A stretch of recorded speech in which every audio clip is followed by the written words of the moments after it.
नमस्कार दोस्तों, मैं हूं दीपक चौरसिया और मेरे इस सोशल मीडिया के मंच पर आपका स्वागत है। हो गई जन्नत की सैर। जी हां, जैश ए मोहम्मद और लश्कर ए तैयबा के टॉप के आतंकवादियों ने जन्नत की सैर कर ली है। दरअसल ऑपरेशन सिंदूर की एयर स्ट्राइक में हमने इन टॉप के 5 आतंकवादियों को मार गिराया है।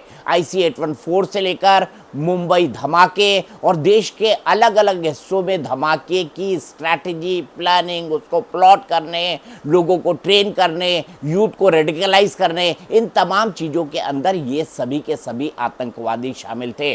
ऑपरेशन सिंदूर के दौरान हमें पता था कि कहाँ पर ये आतंकवादी हैं। सोचिए, हमारी इंटेलिजेंस एजेंसीज कितनी प्रिसाइसली जानती होंगी, जिसके आधार पर हमने न केवल इनको एयर स्ट्राइक के अंदर मारा है बल्कि इनके नाम भी ढूंढ के निकाले हैं। और इसमें सबसे आश्चर्यजनक बात क्या है? सबसे आश्चर्यजनक बात यह है कि इनकी नमाज़े जनाजा के अंदर पाकिस्तान के आर्मी के अफसर गए, पाकिस्तान के बड़े बड़े नेताओं ने इनके जो इनके सुपुर्द खाक है उसको किया, उसको करवाया।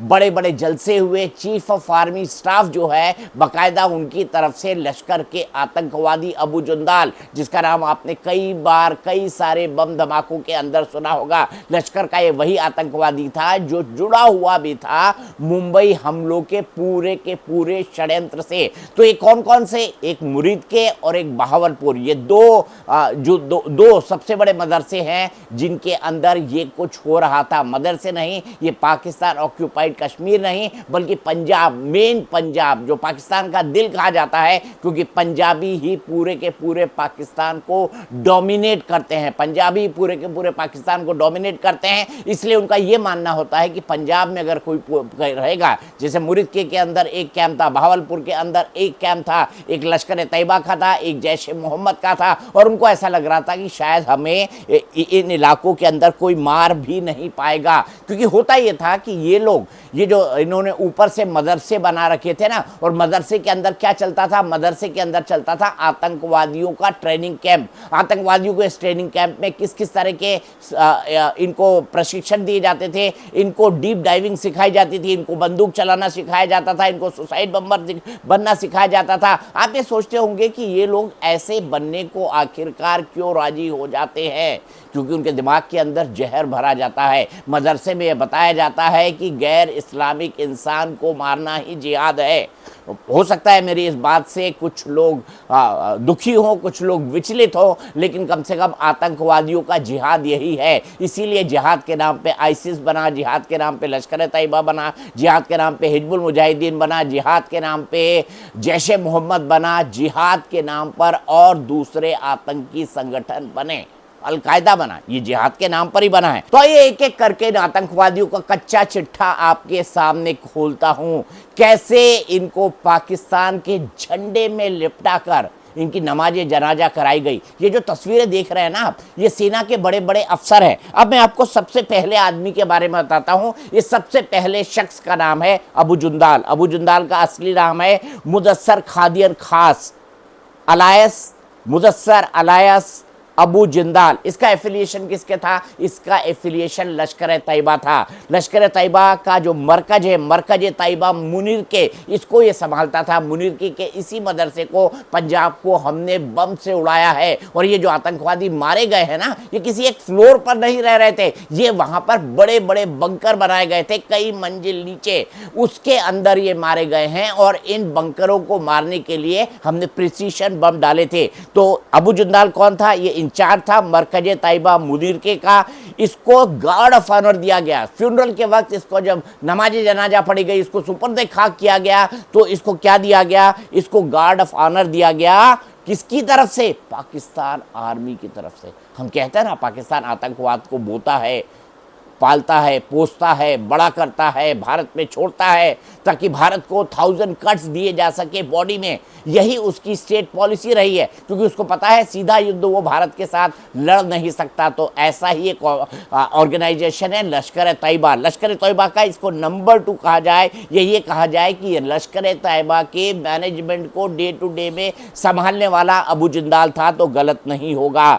अब यही नहीं रुका कि उसको गार्ड ऑफ ऑनर दिया गया, इसके लिए व्रीत आप समझते हैं ना, जो आप मरे हुए इंसान के ऊपर जो फूल चढ़ाते हैं, इसको पाक ऑफ आर्मी चीफ की तरफ से इसको सुपुर्द खाक जब किया जा रहा था तो फूल चढ़ा गए। किसकी तरफ से? चीफ ऑफ आर्मी स्टाफ से। अब यही आतंकवाद, पाकिस्तान कहता है हम तो खुद आतंकवाद के जो है भुक्तभोगी हैं। ये देखिए साहब, ये कलई, ये तस्वीरें कलई खोल रही हैं कि पाकिस्तान किस तरह से खुलेआम आतंक के साथ है। अबू जिंदाल जो कि लश्कर का one of the top commander था, उसके नमाजे जनाजा में कौन कौन पहुंचे हैं? उसके नमाजे जनाजा में सेना के लोग पहुंचे हैं, उसे गार्ड ऑफ ऑनर दिया जा रहा है।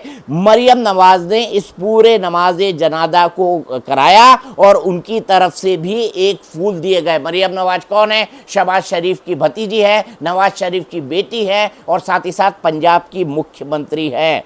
इसके फ्यूनरल प्रेयर के वक्त जो कहाँ हुई थी, ये इसकी फ्यूनरल प्रेयर यानी इसका नमाज जनाजा जो हुआ था वो एक सरकारी स्कूल के अंदर हुआ। बताइए, आतंकवादियों को इतना ऑनर, आतंकवादियों का कैसा ऑनर कि सबसे पहले तो चीफ ऑफ आर्मी स्टाफ आतंकवादियों के जो नमाज जनाजा है उसके ऊपर फ्लावर भेजेंगे। पाकिस्तान की मुख्यमंत्री, माफ़ कीजिएगा, पंजाब की मुख्यमंत्री फ्लावर भेजेंगी और गवर्नमेंट स्कूल के अंदर इसको सुपुर्द खाक किया जाएगा। और हाफिज़ अब्दुल रऊफ़, ये जमातुद दावा। अब जमातुद दावा क्या है? जमातुद दावा हाफिज सईद का ही एक दूसरा फ्रंट है। दरअसल हुआ ये कि जब लश्कर तैयबा को यूनाइटेड नेशंस ने बैन कर दिया, तब उसने कहा कि मैं तो धर्म कर्म का काम करता हूं साहब, मैं तो मजहबी काम करता हूं। तो उसने नया फ्रंट ऑर्गेनाइजेशन बनाया जिसका नाम है जमातुद दावा, और जमातुद दावा के नाम से अपनी गतिविधियों का संचालन हाफिज सईद यहाँ पर करता है। तो इसका जब नमाज जनाजा पढ़ा गया तो हाफिज अब्दुल रऊफ़ जो जमातुद दावा का है, जो खुद एक घोषित ग्लोबल आतंकवादी है, उसने ये नमाजे जनाजा पढ़ा है। यही नहीं रुका ये मामला, एक serving lieutenant general of the पाक आर्मी, बहुत बड़ा अफसर होता है, बहुत बड़ा अफसर होता है, और आईजी ऑफ पंजाब पुलिस, ये दोनों इसके फ्यूनरल के अंदर शामिल हुए। तो ये शॉट्स जरूर आप देख रहे होंगे ना, इसमें COAA लिखा हुआ है, चीफ ऑफ आर्मी स्टाफ। ये चीफ ऑफ आर्मी स्टाफ कोई नहीं है, ये वही है मौलाना असीम मुनीर, मुल्ला असीम मुनीर, जिसने एक जिहादी सोच वाला भाषण दिया था, जिसके बाद पुलवामा में, माफ़ कीजिएगा, पहलगाम में हम लोगों पर अटैक हुआ। पहलगाम पर हम लोगों पर अटैक हुआ, जिसको भारत ने कहा कि ये देश के खिलाफ युद्ध है। इसके बाद हमने ऑपरेशन सिंदूर चलाया और हम अभी भी ये कह रहे हैं कि ऑपरेशन सिंदूर अभी ख़त्म। अब इसमें दूसरा नाम कौन सा है? दूसरा नाम है हाफिज़ मोहम्मद जमील। ये किससे जुड़ा हुआ है? ये जैश मोहम्मद से जुड़ा हुआ है और ये मौलाना मसूद अजहर के परिवार से आता है। ये मौलाना मसूद अजहर का सबसे बड़ा जीजा है। लोग कहते हैं ना कि डॉक्टर का बेटा डॉक्टर बनेगा, वकील का बेटा वकील बनेगा, टीचर का बेटा टीचर बनेगा, प्रोफेसर का बेटा प्रोफेसर बनेगा, तो आतंकवादी का जीजा भी आतंकवादी बनेगा। कम से कम जैश ए मोहम्मद एक टॉप मोस्ट फैमिली ऑर्गेनाइजेशन था। मसूद के पूरा का पूरा परिवार, उसके भाई, उसके बाकी लोग, उसके जो जीजा, ये तमाम लोग जो हैं, ये तमाम लोग जैश ए मोहम्मद के अंदर काम करते थे। अब इसका रोल क्या होता था? ये लोगों को इंडोक्ट्रिनेट करता था, यानी ये लोगों के दिमाग के अंदर जहर भरता था, उनको सुसाइड बमर बनाने के लिए भड़काता था। और किस किस के लिए भड़काता था? Actively involved in radical introduction of youth end fund raising of JM। दूसरा, पैसा लगता है ना, तो जिहाद के नाम पर मुस्लिम देशों से पैसा लाने में इसकी बड़ी भूमिका होती थी हाफिज मोहम्मद जमील की। और ये हाफिज मोहम्मद जमील है जो है, ये जो मरकज़ सुभानुल्लाह था बहावलपुर में, इसके लिए इसके जो डे टू डे के अफेयर्स देखता था। डे टू डे के अफेयर्स देखने का मतलब कितने बजे आतंकवादियों की ट्रेनिंग होगी, कितने बजे वो बाकी काम करेंगे, क्या क्या उनको जिहादी लिटरेचर दिखाया जाएगा, कौन कौन से उनको पुराने वीडियो दिखाए जाएंगे, ये बताया जाएगा कि मुसलमानों पर किस तरह से पूरी दुनिया में जुल्म हो रहा है। इसके अलावा अगला नाम कौन सा है? अगला नाम है मोहम्मद यूसुफ अजहर अलियास उस्ताद जी, अलियास मोहम्मद सलीम, अलियास घोसी साहब। इसका एफिलिएशन क्या था? इसका एफिलिएशन था जैश ए मोहम्मद का।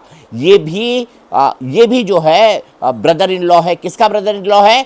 ये है मसूद अजहर का। मैंने कहा ना फैमिली बिजनेस है, तो ये जेईएम के ऑपरेशन देखता था। इसका काम क्या था? इसका काम ये था हथियारों का मैनेजमेंट कैसे किया जाए। हथियारों का मैनेजमेंट कौन करता था? हथियारों का मैनेजमेंट यूसुफ अजहर ही करता था, और ये मल्टीपल टेररिस्ट अटैक्स के अंदर इन्वॉल्व था, और जिसमें सबसे बड़ा था IC-814 की हाईजैकिंग। मुझे बहुत अच्छी तरह याद है, IC-814 की हाईजैकिंग को मैं कवर कर रहा था। IC-814 की हाईजैकिंग के बाद भारत को 3 आतंकवादियों को छोड़ना पड़ा था। इन आतंकवादियों को कंधार लेकर जाया गया था, और कंधार में इनका एक्सचेंज किसके साथ हुआ था? इनका एक्सचेंज IC-814 के पैसेंजर्स के साथ हुआ था, जिनकी संख्या लगभग 200 के आसपास थी। इसके अंदर एक क्रू था। ये हाईजैकिंग जो है ये 25 तारीख को हुई थी, और 31 दिसंबर 1999 यानी 2000 जब आने वाला था, नई सदी जब आने वाली थी, तब भारत इस हाईजैकिंग क्राइसिस से डील कर रहा था। तो IC-814 का ये मुजरिम था,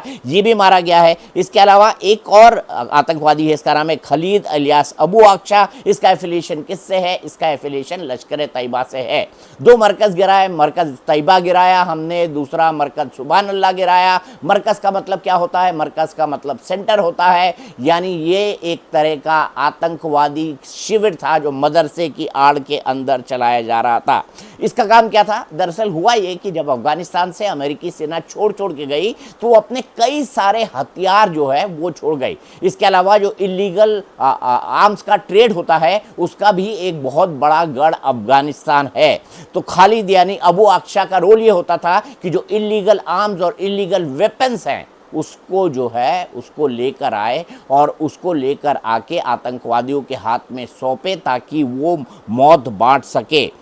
इसका फ्यूनरल जो है फैसलाबाद के अंदर हुआ है, attended by senior Pakistani army officials and deputy commissioner of Faisalabad. अब सोचिए आप, आर्मी ऑफिसर्स एक आतंकवादी के नमाज जनाजा के अंदर जा रहे हैं, जो एक ग्लोबल टेररिस्ट की तरह है। कहाँ जा रहे हैं? फैसलाबाद के अंदर, सार्वजनिक तौर पर हो रहा है। कोई लाज, कोई शर्म, कोई ढका, कोई छुपा नहीं। इसीलिए भारत कहता है ना, भले से भारत और पाकिस्तान के बीच सीज फायर की घोषणा हो गई हो, लेकिन इसके बावजूद भी मेरा ये मानना है कि ऑपरेशन सिंदूर अभी जारी रहेगा। ऑपरेशन सिंदूर जारी रहेगा। भारत ने अपने शर्तों पर भले से सीज फायर करा लिया हो, लेकिन मोहम्मद हसन खान एफिलिएशन किससे है? जैश ए मोहम्मद से है। सन किसका है? Mufti Asghar Khan, Kashmiri operational commander of JeM in Pakistan, यानी पाकिस्तान ऑक्यूपाइड कश्मीर में इसका पिता जो है जैश ए मोहम्मद का कमांडर है। जम्मू कश्मीर के अंदर जिस तरह की आतंकवादी वारदातें होती हैं, उनमें ये आतंकवादी शामिल रहते हैं। अब आपके दिमाग में एक सवाल होगा कि अब आगे क्या होगा? आगे क्या होने वाला है? आगे ये होने वाला है कि अब आगे सीज फायर तो हो गया है, लेकिन अभी भी तनाव तो एक दिन के अंदर नहीं घट जाएगा। तो सीज फायर हो जाने के बाद तनाव धीरे धीरे जब घटेगा, मुझे नहीं लगता ऑपरेशन सिंदूर ख़त्म होगा। मुझे लगता है कि ऑपरेशन सिंदूर जारी रहेगा। For the time being cease fire है, दोनों और तनाव बढ़ाना नहीं चाहते। पाकिस्तान की हालत तो बेहद ख़राब है। पाकिस्तान आज गिड़गड़ाए भी होगा, क्योंकि अमेरिका से पाकिस्तान के पास आज फ़ोन भी गया था। इसाक डार ने कहा था कि हम जो है भारत से बात करना चाहते हैं, जो विदेश मंत्री हैं। लेकिन मैं सिर्फ इस वीडियो के जरिए साबित करना चाहता हूं कि पाकिस्तान एक टेररिस्तान है, एक आतंकिस्तान है। उसका सिर्फ एक ही मजहब है, वो है आतंकवाद, और यही वो करवाता रहा है। जैश ए मोहम्मद और लश्कर तैयबा के इन 2 मरकज़ों के ख़त्म होने के बाद अब ये बात साफ हो गई है कि आतंकवाद कोई देश पालता पोसता है, और उस अपनी ज़मीन का आतंकवादियों को इस्तेमाल करने के लिए देता है, तो वो सिर्फ़ और सिर्फ पाकिस्तान है। आपको मेरा वीडियो कैसा लगा बताइएगा। साथ ही साथ ये भी बताइएगा कि आपकी मेरे इस वीडियो के बारे में राय क्या है, आप किन किन सवालों के जवाब चाहते हैं। ख़ास तौर पर मैं ये जानना चाहता हूँ। कोशिश करूँगा कि आपके अधिक से अधिक सवालों का जवाब दे सकूँ।